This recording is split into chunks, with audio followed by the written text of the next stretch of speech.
Қайырлы күн, құрметті көрермендер. Мен осындай күшті находкама тап болдыңыздар. Бірінші алдымен кляр дайындайтын боламыз.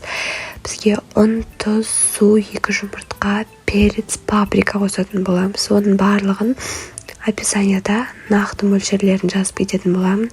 Осындай қоймалжың массаға біз 20 минутқа ұмытып кетеміз.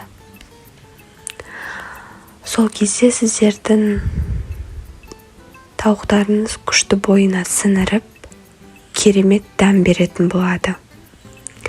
Ал енді келесі кезекте панировкасына кірісетін боламыз. Ол үшін бізге небәрі 3 сағат қана керек. Ұн, паприка, тұз. Осыны жақсылап араластырып, қазір қуырған кезде ешқандай май сіңбей құп-құрғақ әдемі болу үшін осындай консистенция шығады. Енді дайын болған грудинкамызды клярдан алып, панировкаға 2 рет былғап аламыз да, толтырып құйған майымызға күшті етіп қуырып аламыз, қыздар.